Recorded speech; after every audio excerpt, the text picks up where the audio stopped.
lignée en fait du lancement de nouvelle Sandero en septembre, déclinée en Streetway et Stepway. C'est au tour maintenant de Logan sur la même plateforme, hein, Logan étant finalement la version tricore de cette famille de modèles, donc d'arriver sur le marché marocain. C'est évidemment un événement particulier à la fois pour nos clients marocains, mais aussi pour Logan, puisque Logan c'est un peu un mythe au Maroc. C'est le véhicule qui finalement a permis l'accès de nombreuses familles aux véhicules neufs. C'est une histoire qui remonte quand même à 2005, le lancement de la première Logan.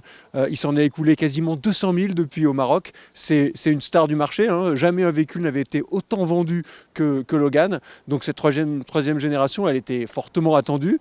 Nous, on avait hâte aussi de pouvoir la proposer sur le marché ici au Royaume. Et donc c'est avec vraiment grand plaisir qu'on présente cette nouveauté aujourd'hui et qu'elle bénéficie évidemment de toutes les nouveautés qu'on a déjà vues sur Sandero au mois de septembre.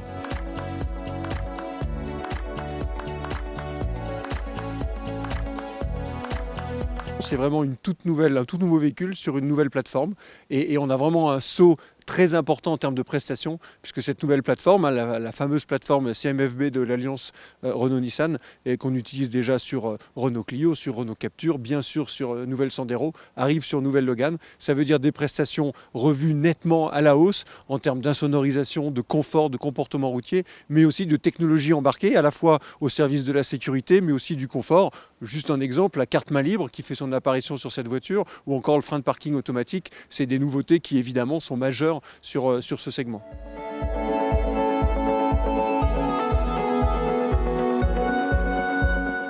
Et question tarif, Dacia reste Dacia, donc on reste avec le meilleur rapport prix-prestation du marché. Et donc pour donner un chiffre, nouvelle Dacia Logan, c'est à partir de 110 910 dirhams ici au Maroc. En fait, ça a été une année un peu mouvementée avec évidemment les conséquences de la crise sanitaire Covid, avec cette crise des semi-conducteurs qui nous a empêché qui a empêché l'ensemble du marché automobile de répondre complètement à la demande. Cela dit, on reste sur une très bonne année pour la marque Dacia. La marque Dacia reste leader. On est leader depuis 2010 au Maroc. C'est la marque préférée des Marocains. Et donc, on termine l'année avec des volumes en forte hausse. C'est une année de reprise 2021. Certes, plus forte au premier semestre qu'au deuxième semestre à cause de cet impact de la crise des semi-conducteurs, mais un bilan vraiment très positif et on reste évidemment confiant. Certes, on a encore des petits problèmes de disponibilité, mais à court terme, pour le mois de décembre, la bonne nouvelle, c'est qu'on a des voitures disponibles sur toute la gamme et donc on va pouvoir vraiment répondre à la demande d'ici la fin de l'année.